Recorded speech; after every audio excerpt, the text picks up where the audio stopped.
तो दोस्तों आज के इस वीडियो में हम सीखेंगे परिमेय संख्याएं, है ना, कि परिमेय संख्याएं होती क्या है, परिमेय संख्याएं किसे कहते हैं। तो बिना देरी करते हुए चलिए वीडियो को शुरू करते हैं। सबसे पहले देखते हैं परिमेय संख्याएं की परिभाषा, है ना। वे सभी संख्याएं जो p बटे q के रूप में होती हैं, जहां p और q पूर्णांक हो तथा q बराबर नहीं है 0 के, उसे परिमेय संख्याएं कहते हैं ना। परिमेय संख्या की बहुत ही सिंपल सी परिभाषा है कि वे सभी संख्याएं जो p बटे q के रूप में होती हैं, p बटे q के रूप में होती है मतलब वे संख्याएं बटे के रूप में हो, है ना।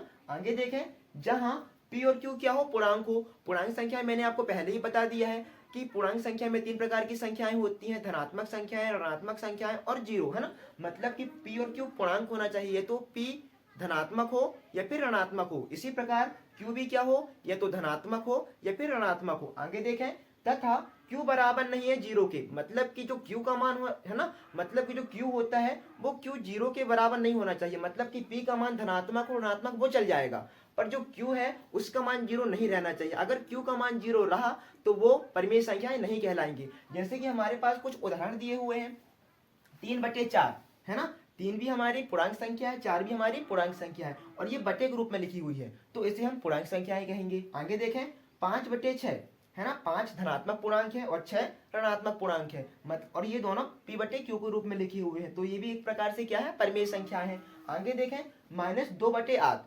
है ना।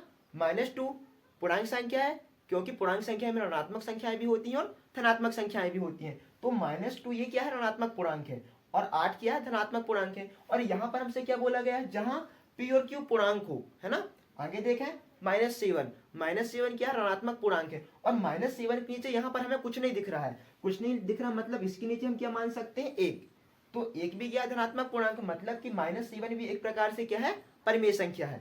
आगे देखें, 10, है ना। 10 के नीचे कुछ नहीं, मतलब हम अपने मन से 1 मान सकते हैं, 1 लगा रहता है, तो 10/1 भी क्या है, परिमेय संख्या। आगे देखें, 3/9, 4/8, तो ऐसी सभी संख्याएं जो p बटे q के रूप में हो, है ना, बटे के रूप में मिले, उसे हम परिमेय संख्याएं कहते हैं। पर इतना ध्यान रहे कि q बराबर ना हो, मतलब कि q बराबर नहीं 0 के। जैसे कि यहाँ पर मैंने लिखा 7/0, तो देखो 7 तो हमारी धनात्मक पूर्णांक है, पर 0 क्या है ना, पर जो ये q का मान कितना दिया गया, 0, जो q का मान है वो 0 नहीं होना चाहिए। अगर q का मान 0 रहा तो ये परिमेय संख्याएं नहीं कहलाती है ना। हमें सिर्फ ध्यान इतना रखना है कि q का मान 0 नहीं होना चाहिए, है ना।